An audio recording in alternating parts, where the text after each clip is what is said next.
Exertus. Hey, everybody, tune in to Recent Tartarians. Recent Tartarians. Recent Tartarians.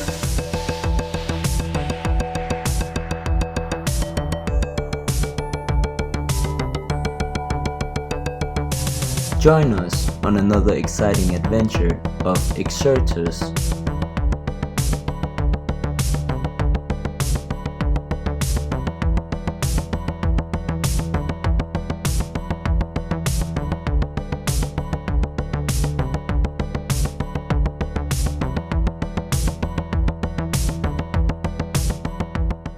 If you're looking for occult secrets in order to understand the esoteric, there's no better place to start looking than old comic books and cartoons. Many hidden gems can be found in these old relics, predictions and foreshadowings of things to come, and even interesting is how these comics can affect our reality itself. The Beagle Boys, for instance, the nemesis for Uncle Scrooge McDuck, also referred to as Soirée Jongens, Le Repetit, Panzerknackers, and Biggie Biru, all have become respectively the common term for criminal in their own home countries. Kind of interesting when you think about the spread of this single comic book around the world. But it's more than a comic book, it's actually the entire franchise. It's the Magiku of Orito Dizuni, as the Japanese call it. Something special, certainly, about the magical kingdom. But is Walt Disney magical, or is it just crafty? Well, let's start by talking a bit about Ducktales, or Dakuteru, which, as we've already discussed, is an international sensation seen from Africa to Europe, across South and North America, and certainly through Asia. In fact, it would be hard-pressed to find many people who had not somehow come in contact with a duck doll or some piece of the DuckTales franchise. And like already mentioned, the show makes predictions about the future and manifests certain things in our own society, including vernacular and criminal phraseology that's not only used across the world to describe criminals, but that's used all around the world as a description, even by criminals themselves. Zwarjongens is more than just the name of criminals, but an entire culture that's reflected across the whole society. In that way, it helps define and engender our roles in society as what we're supposed to do for society and for each other. The Beagle Boys are serving their mother and are nurtured into being criminals. Similarly, Webby, the female companion of Huey, Dewey, and Louie, is orphaned and seemingly penniless. Therefore, Webby spends all of her time and efforts trying to win over the affections of Scrooge McDuck and his three nephews. In the modern rendition of DuckTales, Webby is augmented away from this dilemma when she's presented with a female love interest who has a magical shadow which is not her own, so her friend constantly hides her shadow from Webby until the shadow releases a witch, which consumes all of the ducks into a fiery hell dimension. But how did DuckTales get so far? Originally, Donald Duck was a character created by Walt Disney for the purpose of presenting the every American experience. Donald Duck, originally illustrated with a devil and an angel on either shoulder, experienced everything from being drafted to paying income tax. He was in effect the ultimate American Walt Disney propaganda tool, more so than Mickey Mouse. Mickey Mouse rather held sway as an ambassador to the American ideology, whereas Donald Duck sermonized the existential crisis of the American experience through everyday living. Ran in parallel were the family members of the Duck lineage, including Scrooge McDuck, who had the Scottish pinch, as it was referred to at the time, and was cheap and exploitive, particularly of his own family members, but not discriminately. The man was constantly angry, and in the comic books, far worse to his nephews than in the cartoon itself, which, again, he threw them out of helicopters in order to get a penny. Scrooge McDuck literally worships a penny. But the Walt Disney franchise, which grew out of the Walt Disney Company, was created over a lifetime of turmoil, which started when Walt Disney was very young and continued well after World War II. Walt Disney, who was a lifelong patriot of the United States and also a member of the Esoteric Order of the Rosicrucians, particularly in his younger years, felt an obligation to provide a benevolent, world-changing experience for humanity, and as well the Earth itself. Because of the esoteric books that he had read, Walt Disney was under the impression that humanity was experiencing a new evolution of consciousness, and the well-informed and able would become the new kings of the age. It was therefore important to study Aesop and Socrates, but also Isaac Newton and everything that comes with it, and the Hellfire libraries ran pretty deep. And also, perhaps due to Walt Disney's patriotism, but also because of the issues of Hollywood at the time,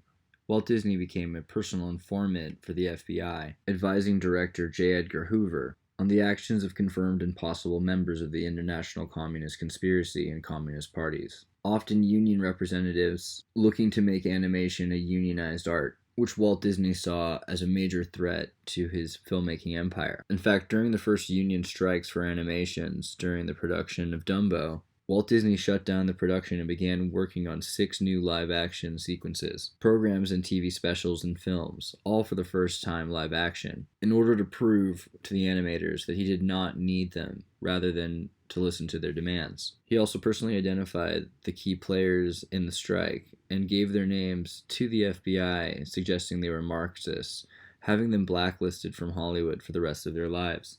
And this was the kind of commonplace courtesy that was happening in Hollywood at the time, you have to understand, during the McCarthy era.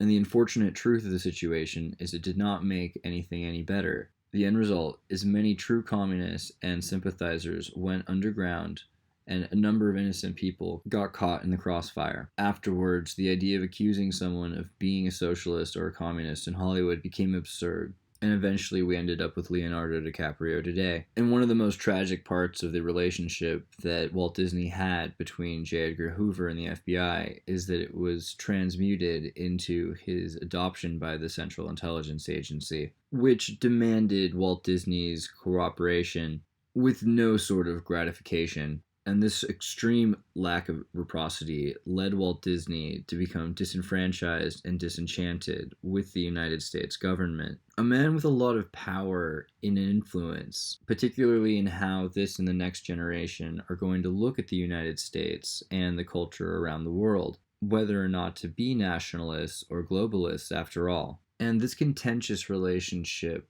between the agency and Walt Disney went on for the rest of his life, which ended rather abruptly, in fact, in 1966, all about 2 months before Disney disclosed plans for his Walt Disney World in Florida, a property which he had secretly purchased with the help of many names, secretly, anonymously. But something that shows up time and again, especially before Walt Disney's death, in his artwork, in Fantasia, for instance, is the philosophy of randism and accomplishment, as well as technological marvels, such as WED Enterprises' Disneyland technologies, amazing machines which are often used in medicine and by the military later, first designed seemingly for no other purpose than amusement. And throughout the Disney rhetoric, for instance in Fantasia, the concept of transhumanism and the evolution of the human and the human spirit, but also the dabbling between the realms of the real and dealing with the philosophy of Disney magic, where illusions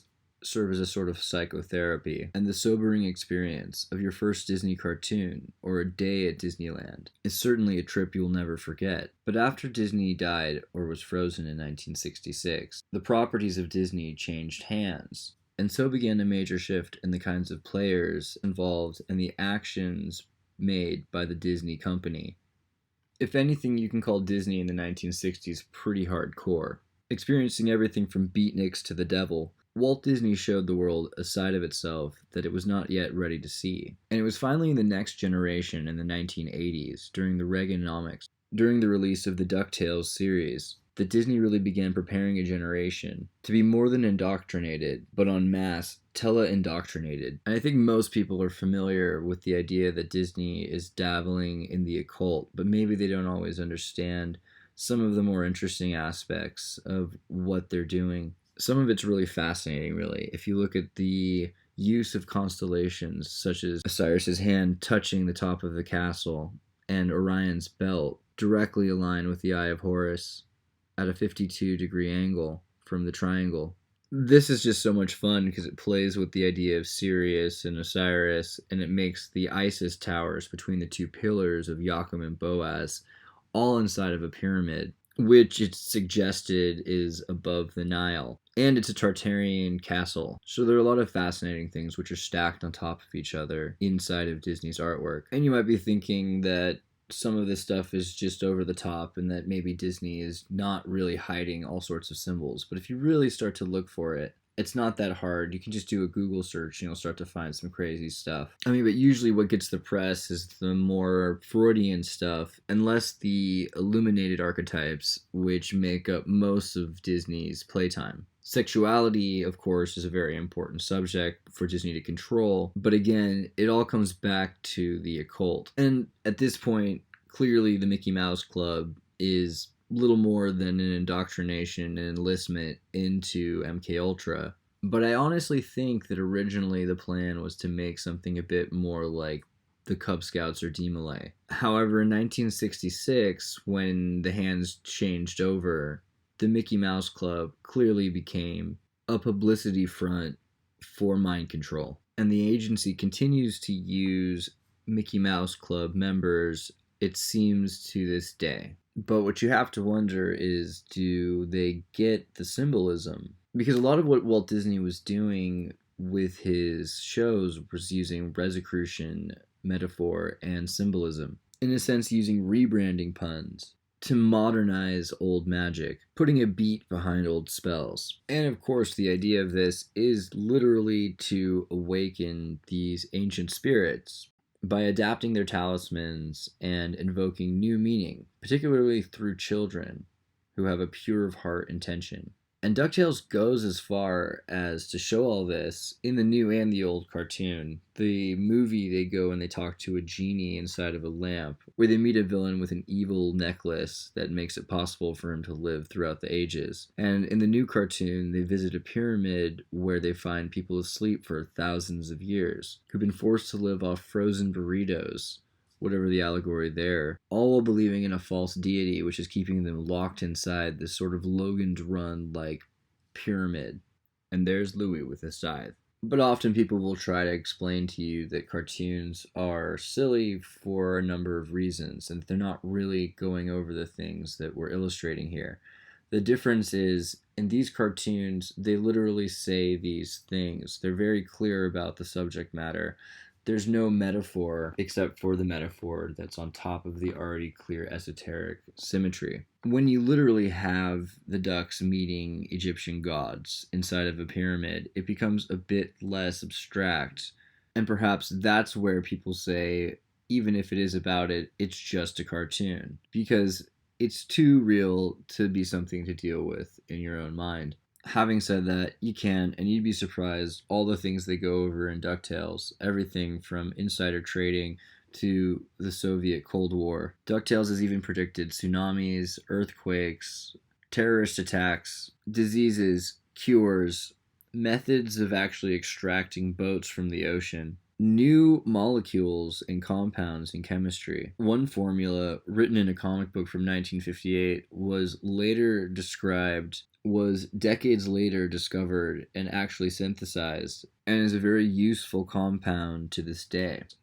This list of 5 things invented by Donald Duck, including Inception, the dream film with Leonardo DiCaprio. In a 2002 comic book, 8 years before Christopher Nolan's Little Dream exploration film, Scrooge gets his mind hijacked by the Beagle Boys. The boys were trying to figure out new careers as dream thieves, and went into Scrooge's mind to steal the secret combinations of his vault. If this sounds vaguely familiar, it's because this is exactly how Inception opens up, except you have to replace DiCaprio with talking dogs.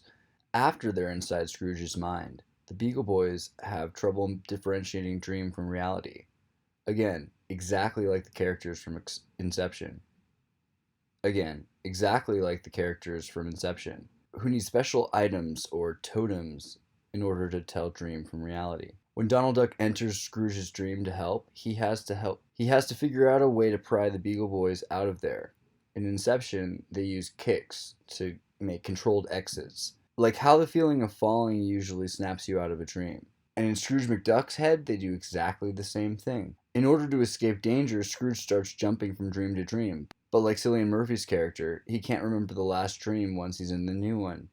Donald, however, is the invader like Leonardo DiCaprio, so he alone is able to remember the progression. But Inception was a sci-fi thriller, and that was key to its appeal. It took metaphysical concepts like lucid dreaming and used them to fuel action. Scrooge McDuck eventually defeats the Beagle Boys using his imagination, creating a much bigger gun. In fact, Scrooge McDuck inspired George Lucas when he created the opening sequence of Raiders of the Lost Ark, one of the most iconic films of all time. Indiana Jones was originally inspired by two separate Scrooge McDuck comic books that Spielberg and George Lucas had seen. Spielberg has openly admitted that both the idol Indy is stealing from the boulder that he chases him afterward came from a 1954 Uncle Scrooge comic called The Seven Cities of Cibola, written and drawn by seminal duck artist Carl Barks. In the comic, the Ducks and the Beagle Boys find a priceless idol in the underground cavern, just like Indiana Jones. The Beagle Boys are actually the ones who end up moving the idol off of the booby-trapped pedestal, causing the cave to collapse around them, much like Indy's world when he steals his smaller, marginally less pimpin' version, releasing a boulder that chases them out of the temple, in the exact same way that Indiana Jones is chased out of the temple by a boulder. George Lucas delivered the second half, the half of arrows and hostile natives chasing Indy through the jungle onward, or rather, Scrooge McDuck, in 1959. And the storyboards for the scene where Indiana Jones escapes the jungle comes from another Scrooge McDuck comic book in 1959 called The Prize of Pizarro, where, dressed in the armor of Templars, the Ducks escape the hostility of natives onto a plain with snakes. Another interesting Ducktales synchronicity. In 1964, Carl Kreuer invented a way of raising sunken ships after being inspired by a Ducktales comic book himself. In 1964, a freighter capsized off the coast of Kuwait. This caused a bit of a problem as the ship's hold had been filled with 5,000 sheep, who were now drowned and decomposing in close proximity to Kuwait's drinking water. So Danish inventor Carl Kreuer designed a ship-raising technique that would involve filling the vessel with small buoyant balls injected through the tube, the combined buoyancy of which would float the ship to the surface. It took 27 million balls, but it worked. The Al Kuwait rose from the depths with the furious ghosts of 5,000 dead sheep in all. Naturally, Kreuer wanted to patent his idea, and he applied to the German and United Kingdom and Dutch patent offices. And while the first two countries said okay, the Dutch office stopped him cold because they said he was stealing from the Donald Duck comic book. The attention to detail, not only to bureaucracy but also to comic books, should say something about Holland itself. However, it was true. In 1949, 15 years before Kreuer, Carl Barks wrote a story called The Sunken Yacht that showed Donald Duck desperately trying to find a cheap way to raise Uncle Scrooge's sunken ship from the bottom of the ocean. His nephew's solution was to lower a hose from the surface, then pump it full of ping pong balls. So it's the exact same concept. And looking even at the original illustration, it's as if you can actually see four birds who have drowned in Kreuer's illustration itself. And of course, my personal favorite, when Carl Barks discovered, which is such a weird circumstance, that Cornell University actually named an asteroid after the author, Carl Barks, of the Ducktale comic book for his contribution to science for this issue of the comic book when they accidentally discovered a new molecule. You see, in 1944, a Donald Duck comic had exhibited the titular Donald character being struck on the head while helping his nephews with their science experiment, and he then invents an explosive called Duckmite. Carl Barks had absolutely no background in science or chemistry, and much like his ship-raising technique, believed at the time he was just pulling it all out of ducks, supposedly. 20 years later, Disney received a letter from Joseph B. Lambert at the California Institute of Technology, informing them of an article about to be published in the New York Academy Press called The Spin States of Carbines. The article referenced literature of no less than 19 years ago, which was considered the first published work depicting a new carbine called methylene, a carbine that the scientific world had only just discovered. Exhibited here in the Donald Duck comic, Donald Duck, who has been hit on the head, concocts the perfect Duckmite potion, mixing dangerous chemicals in front of his nephews. But Barks had apparently made a reference to methylene described as CH2 almost 20 years before the scientific community had ever proved its existence. Oddly enough, it wasn't even Disney that caught the reference, but one of the real-life doctors had actually discovered the stuff, Dr. Gaspar, who had a long-standing esteem for the adventures of Donald Duck. So far, we've seen Donald Duck enthusiasts that are international patent officers, world-famous directors, and respected scientists. This clearly speaks to the vast and powerful syndicate of influential people who communicate exclusively through Donald Duck comic books. Even more insane, a year later, Disney got another letter, this time from Richard Greenwald, a scientist at Harvard. It let them know that not only had Donald Duck discovered methylene years before, but that in the comic, Donald also used methylene to react with other substances in what was later confirmed to be a scientifically accurate way. And he did it many years before real chemists thought to do so. Those are the real chemist's own words. And the love of Donald Duck should also say something about chemists as well. In fact, one of the stranger things about Donald Duck is the inspiration of Disney eyes in manga. Tezuka, who's often considered the father of manga, has been responsible for a number of very important works in Japan over the years. Tezuka's style of using giant cutesy eyes and small mouths can still be seen to this day in Japanese animation, and has become the basis for all manga ever. And Tezuka has confirmed that the basis for his work was Barks' Scrooge McDuck, meaning without characters like this, we would have never had characters like this.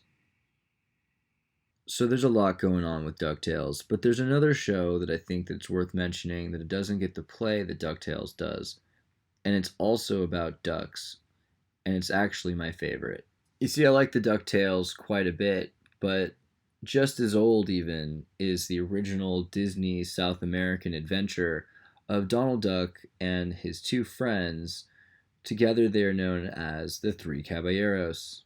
And the Three Caballeros goes way harder than any show I've ever seen into the idea of chaos magic and sigil worship, mirror reflections, the age of Aquarius, even the idea of retrograde, where so many features are mirror flipped, such as the three geese, such as the three nieces instead of the three nephews. Always trying to help Daisy match up with Donald Duck and fall in love. And the Three Caballeros are far more than just a duck, a rooster, and a parrot. In fact, they're representative in Rosicrucian mythology of the ancient Egyptian gods Horus, Bennu, and Thoth. And they even have a fourth companion, a goddess, albeit she's a rather young goddess. Her name is Sandra, short for Cassandra. And as we've discussed before, she was the one who had the gift of prophecy but could not be understood.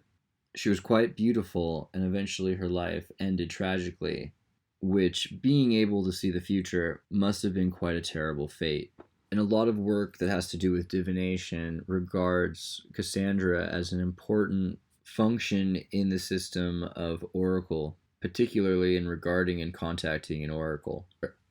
And I recommend watching I'm Sorry, Cassandra, I Misunderstood, Everything Predicts 9/11 by David Plate, available at thesyncbook.com. And in a lot of ways, it's interesting that Cassandra and the Three Caballeros parallel the Beagle Boys and the Witch, whom work together in a side plot, always to her own destiny. This seems to be the same fate for the Three Caballeros. Cassandra tells them what is meant to happen in the universe upon Mount Olympus, and they do their best to make sure it happens, usually using chaos.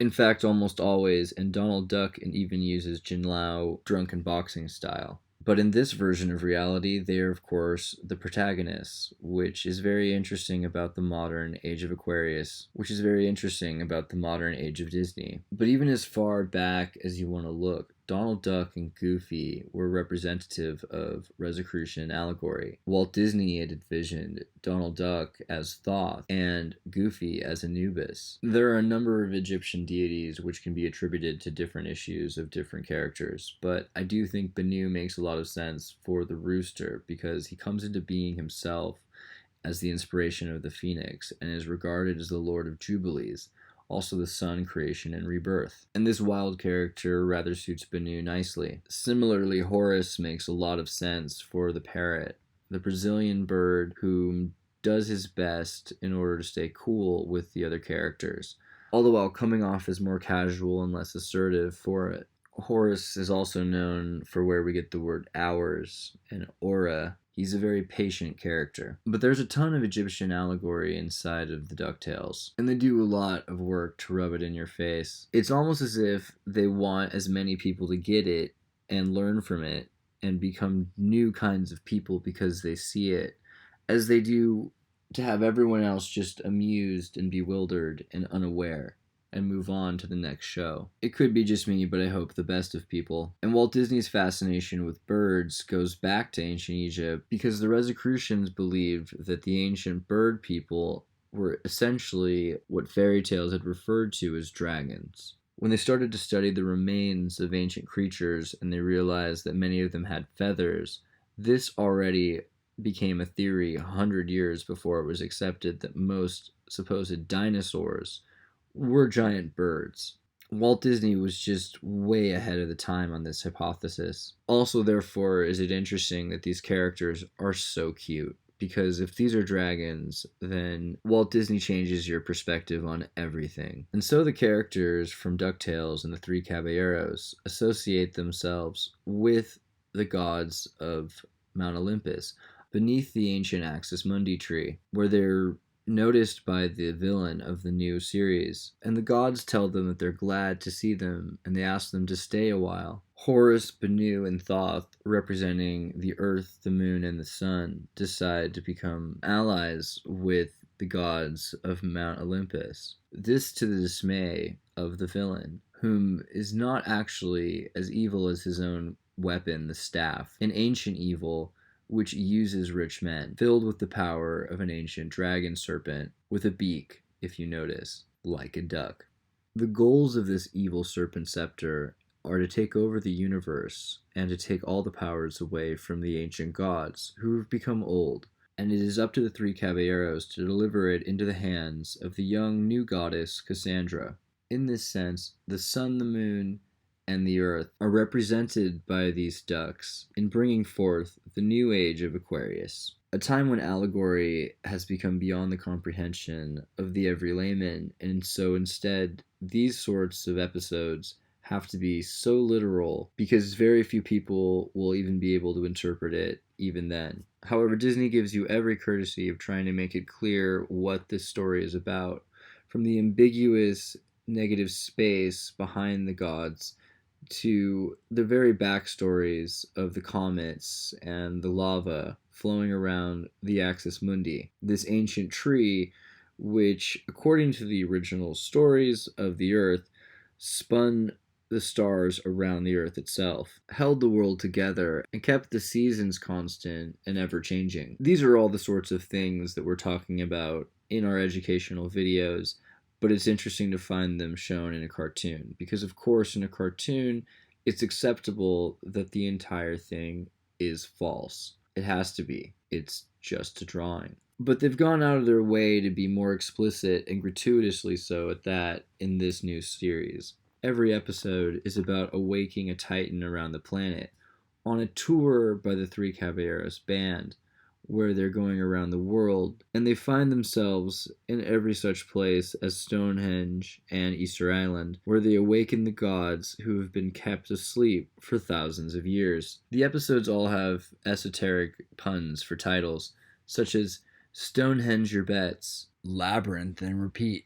And when the Titans are awoken, it becomes important to put them back to sleep, because otherwise the magma dragons will begin to flow, and these spirits inside of these ancient volcanoes will erupt, covering the planet in devastation. The chaos of these demons and titans is downplayed by the fun that they're having dancing about the apocalypse, but the swirling faces inside the fiery spiral of the volcano depict clearly the graphic nature of this cartoon's dealings with the apocalypse and supernatural. With the aid of the goddess Sandra and her magic mirror, which makes it possible to speak to the three nieces and find out where Donald Duck is, on a date with Daisy. Donald Duck constantly in trouble with his love life, forced to leave in order to save the world, and unable to explain anything to the poor girl. However, selfless and ever dutiful to saving the earth, Donald Duck is quick to comply. But the entire series is a supernatural festival titan fiesta, and many interesting things about the occult can be learned without much effort just by listening to it at face value. The Three Caballeros is essentially an inner space Kabbalah bonanza that features the tale of the titans versus gods versus monsters firsthand, described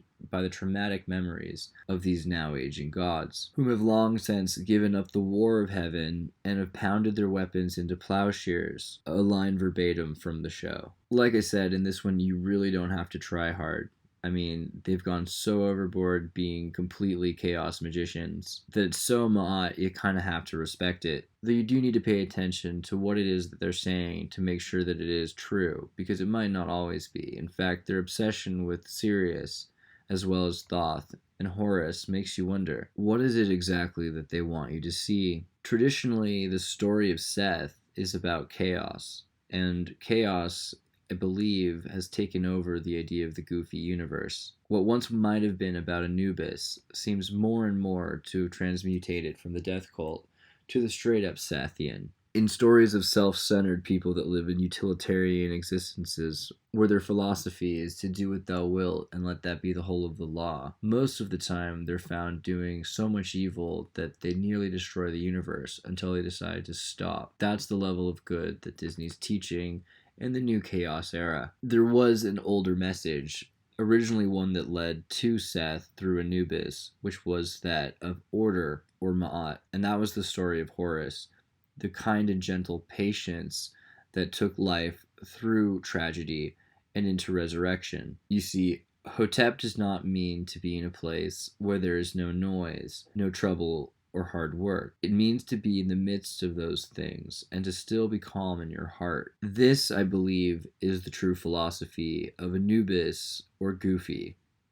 And of course, you can see immediately why Goofy would represent the order that could be found within chaos, but also the impending death that comes from completion of one of the infinite cycles that we get to be a part of. Not to say that you should throw your life over the concept of reincarnation. Wear a seatbelt, and I think this is why it's so interesting that Anubis would be the character, because the weighing of good and evil seem to be the most important issues within Goofy's life, more than the chaos which surrounds him. It is the order that is found from doing what is right and doing not what is wrong that intimately associates Goofy with earnesty and selflessness. Goofy is an endearing character, which rivals in many ways Donald Duck. However, there certainly is a focus on the Thothian over the Sethian. Though in the 80s there was the Goofy series, though I think the time of Seth has come for Disney, and many examples can be seen in the new Disney movies since Maleficent, where Disney shows the justice inside chaos and the injustice of order. But the trials and tribulations which we are all facing have to lead towards a balance of righteousness, or else we will find ourselves in total tragedy and despair. And this is the Disney conflict between Anubis and Thoth, or Goofy and Donald Duck, characters that express the Egyptian mythos in a modern and Americanized way, but still hold their consequential comedic properties. And maybe for some people it's still hard to believe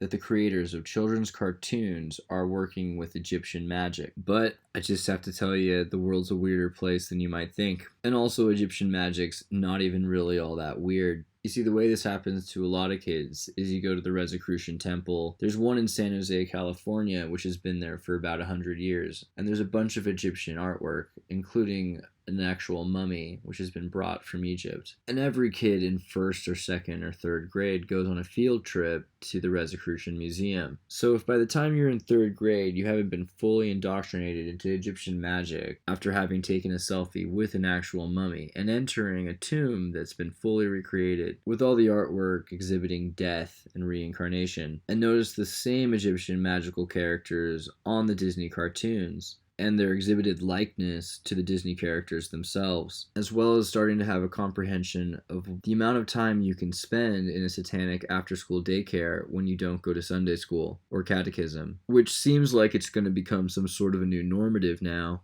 perhaps it starts to make more sense why exactly it's possible that there would be any number of writers that were aware of Egyptian mysticism working on children's cartoons. But of course, not all of them have to be aware, they just have to plant it in certain places, and the rest of the writers can seriously be working on just fun, silly gags. Still, I think it's hard to convince myself or anyone else that this picture, for instance, that says, "Ask about the Illuminati," which was written on the eye test paperwork in the back of a doctor's office, that amnesiac Scrooge McDuck is starting to try to find out about himself right before he goes on a social justice rampage in an effort trying to rob this character Scrooge McDuck, which he has heard about, in order to defend the poor. I don't see how it's possible that a cartoon which requires something like 12 to 24 frames a second of the same image over and over again could have gone unknown or unnoticed by so many writers and illustrators and animators and editors and film producers at the time, all paid by Walt Disney to notice little mistakes like this, seemingly little mistakes. But Ducktales has done a lot to make it clear that it's actually a show all about dragons. In fact, it's done so much that it's even become part episodic itself. In fact, the dragon energy that Scrooge McDuck has is a magical power, illustrated, explained to do with his luck, and part of his family blood in all of the McDuck clan, meaning even Donald Duck has dragon energy, and this plays into his eternal struggle with luck, not always good, which casts Donald under the stars as Fortune's fool. It can be said then that these Disney avatars often represent different primordial deities. Plausibly, Scrooge McDuck can represent Thoth himself. Thoth is a character which has evolved over time. There's a young Thoth and an old Thoth. The saged, wise, elderly Thoth is somewhat brash, but is far better in his investments in finding returns. Though an important aspect of Egyptian mythology is the place of humanity, namely underneath the gods. In this same sense, Scrooge McDuck finds himself skiing on a pile of gold, which he keeps to bathe in, which he literally bathes in. And the allegory is not lost of the dragon, which sleeps most comfortably on golden coins. When first introduced to Disney, most children will see it as cute, but there is always a darker element. And because of the simultaneous efforts by Disney to introduce children to the Rosicrucians and their mythology, it becomes part of the children's imagination to reproduce these characters in a more effectual manner. Many children have already seen through this allegory and understand that Ducktales is about dragons. However, it is hard for a child to articulate this, and what happens instead is a subtle transformation in the child's mind about the character of a dragon itself. Namely, the dragon becomes a friendly thing, like the pictures of lions in their magazines. A magical, foreign creature that is friendly and similar in many ways to their own spirit. And in this sense, it becomes part of them. This is what lures them into the mythology, and it becomes acceptable within the cartoon world that there are these three men who are musicians who travel around the planet getting different gigs together, always friendly with this goddess, who is descended from the elderly gods, who are now out of their own time, after experiencing the tragic war of the heavens between the Titans. This sort of background information makes its way into the psychology and imagination of the average Disney child. And while it might only exist within their mind, it becomes oh so real, in that these allegories, which have expressed themselves through characters that they've grown attached to, actually change the kind of decisions that they end up making in their own lifetime as adults. This is a sort of programming that's going on in cartoons, and it might sound a bit more serious than it needs to, but because Disney knows how many millions of people will watch these shows, they're able to actually make waves in culture. How many people do you know who don't close a door anymore because they grew up watching sitcoms and no longer find it natural because of sound staging, which they've never even experienced in their own life? But I digress. There is something a bit more serious about the constellations which are regarded by the Egyptians and therefore Disney, namely the Sirius star.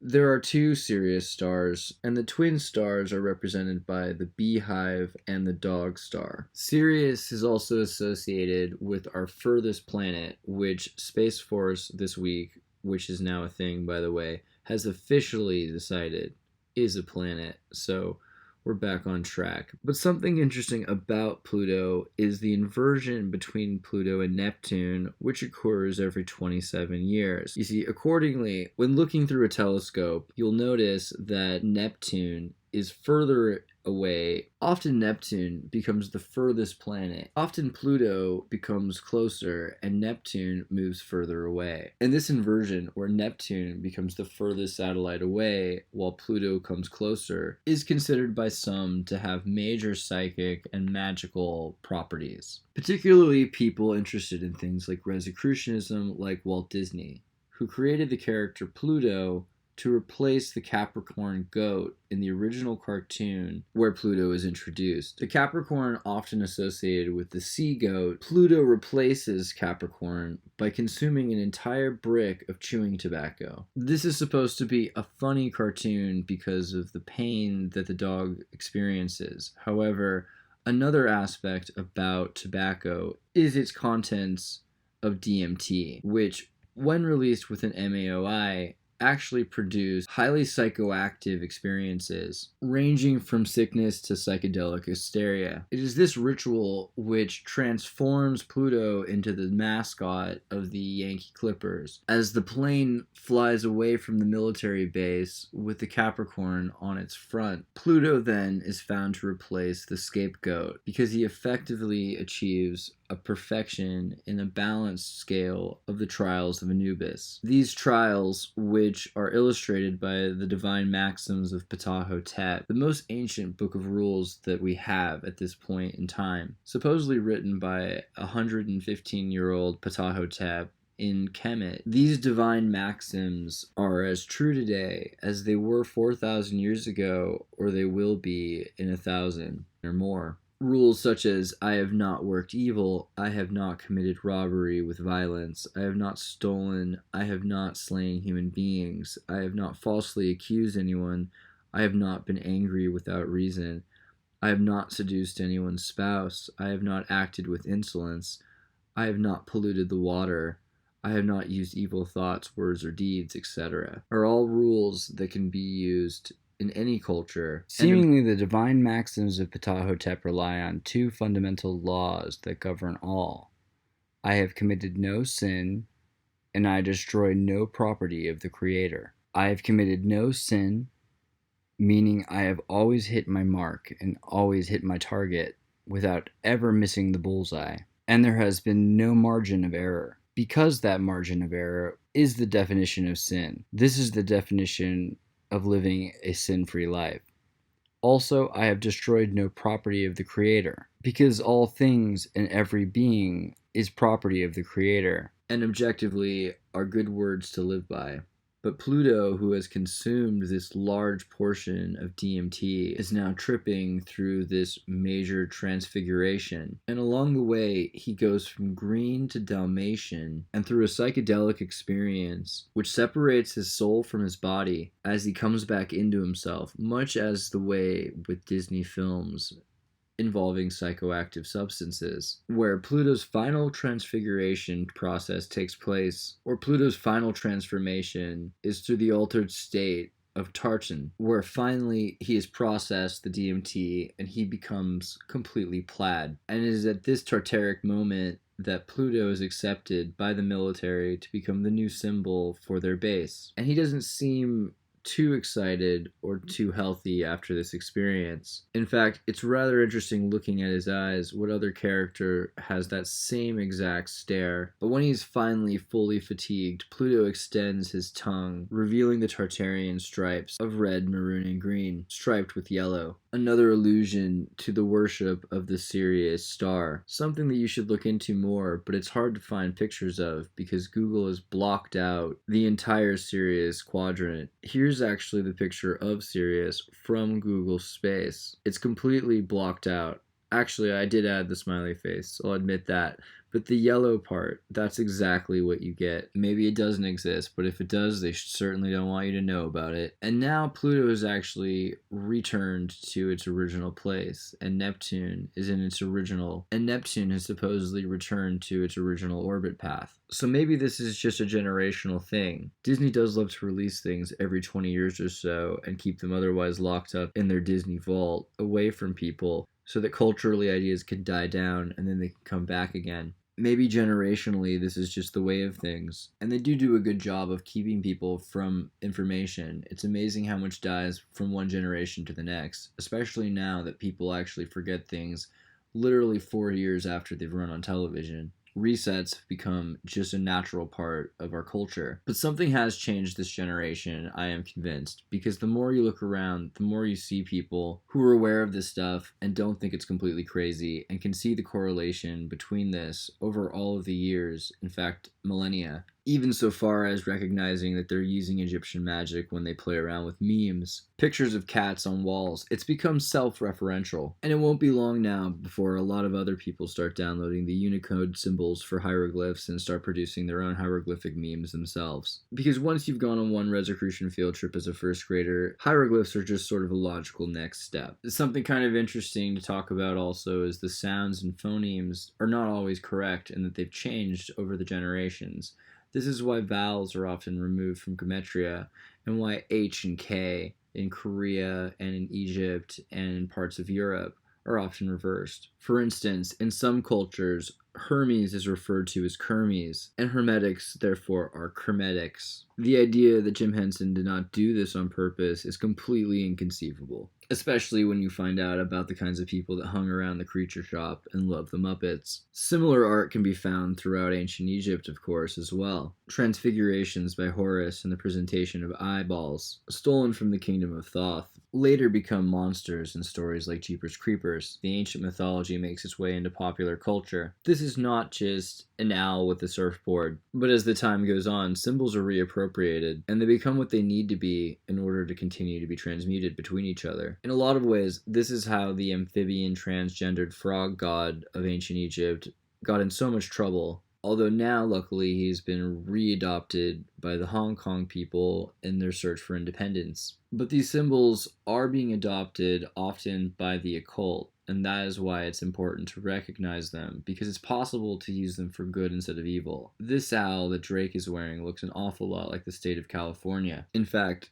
the same symbol being appropriated here by Drake, the owl, also represents the guardian of Isis, and was the deciding inspiration for the division and redistribution of the state of California, which Nevada was literally divided from California in order to present the shape of an owl in the borders of the state of California. These ancient symbols are used in pop culture not just because they're cool, but because they're powerful. Their stunning articulated geometry and perfect gestalt are iconography that is recognizable by anyone from any culture. These symbols over time can illustrate deeper metaphor, which can be learned by the viewer. However, the symbol is always there, never obscured or hidden. It is simple, yet it is inconceivable to the viewer, and so they are used initially only at face value. However, their endorsement of the cool factor of these symbols' use leads to an actual invocation of spirit. The powers of symbolism are not just magical. In psychology, they can be used to engineer a certain outcome that is wanted in a person. Often is the case where modeling different characters or Rorschach tests are used not only to see what is inside the mind of someone,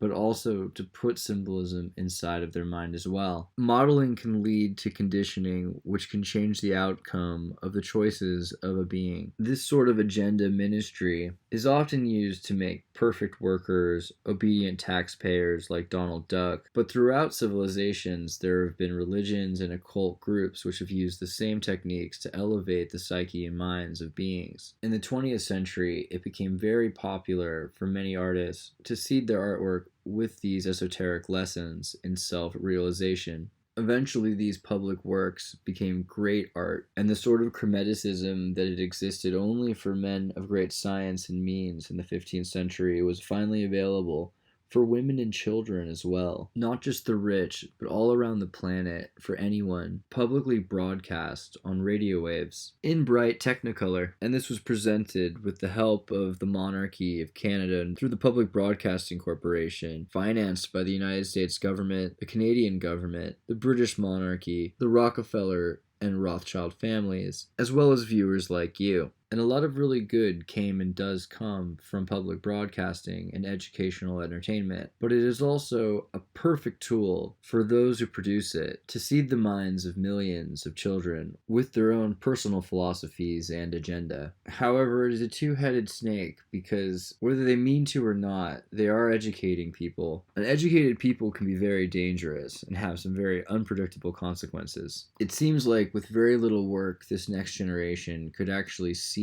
control of their own minds through the information that has become available, unless it completely all goes away sooner than we can predict it, which of course is already happening, as you've noticed that Google is falling apart. Many of the services are no longer available, and websites are disappearing. It's becoming increasingly difficult to use the search engine, and virtually none of the open source alternatives function quite as well as Google's did, or are ready to take over the mainstream. Many of us are finding ourselves at an impasse and unable to actually function without some of the tools. It's as though we did take for granted what Google offered, because now that Google is starting to disappear, it's becoming quite evident that it will be impossible for us to reproduce what Google offered without working together for the benefit of everyone. Something that many people would be hard-pressed to do. And so we just watch as all of these major services are starting to be taken away from us as they decide that they're too useful for our social networking.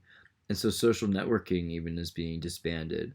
As Facebook disintegrates around us, it becomes less and less fun to use and harder to find posts, and more unlikely that your post will be seen by any new people, let alone a few of your friends. It's as though they gave everyone the ability to see everything, and now it's quickly being taken away. And the new generation already is unfamiliar with the kinds of freedom and transparency that existed only a decade ago. This is the sort of Hollywood reset I'm talking about, where even the Oscar, a statue representing the triumph of an actor playing another character, letting another personality take over their being, their body. Oscar backwards is sarkos, which sarcophagus comes from the Greek root sarko, meaning flesh eater. There's all sorts of hints that Hollywood is a major death cult, but in general, a lot of them look at order as being some sort of a master. And this is actually kind of interesting because fundamentally, this is no longer always the case, as chaos magic has transformed the world. However, for a time, the idea of Solomonic order and Thothian justice was self-evident in the works of Freemasons and the occult of Hollywood. Ironically, it really isn't until the 1960s when everything starts to shift towards chaos, and this happens through the educational media as opposed to the more explicit adult entertainment. Something I don't think Kermit the Frog actually intended to do. But maybe this is another allusion to Kek, the chaos frog of ancient Egypt, which croaks before dawn, the symbol commonly referred to as Pepe, or portal emerging possible entry, a character which terrified Hillary Clinton to the point of a near breakdown and physical collapse, whom she accused of being a racist cartoon frog and openly admitted was a symbol of magic being used against her. However, this is the balance of justice in Egyptian magic. It was not so much that the frog was being used against her,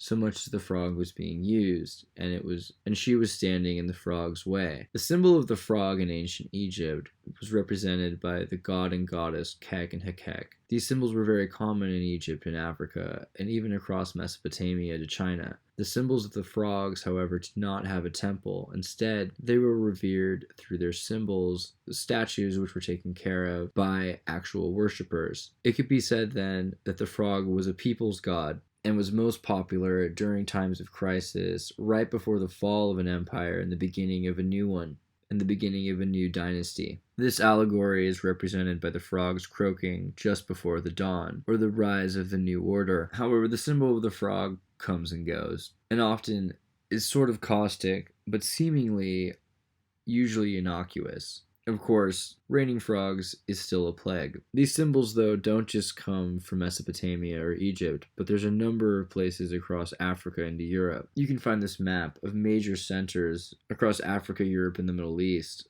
which follow the exact pattern of a Sephirot from the Kabbalah. It seems that all of these places were key trading posts run by matriarchies, that is, systems of female administrators, consequently leading to Cleopatra, which is why eventually Hermetics started wearing wigs, and British still wear wigs in courts to this day. And more of these symbols made their way to the United States. For instance, the coiled serpent, a popular symbol of ancient Egypt and India, which represented the United States in the original independent revolutionary flag. These symbols are meant to trigger different people with different responses over the different generations. This picture, a bar scene between the Feels guy, a 4chan regular representing the average modern human, is seen drinking at the other side of the bar from Pepe, the bartender, who stares sighingly down as he cleans the counter. Pepe is a very interesting character for mimetic magic because Pepe arrived in the modern era with an ancient legacy that had been forgotten. His original symbol, seen here, the Egyptian hieroglyph for Hekek, is often considered to be a reef surrounding a person in front of a computer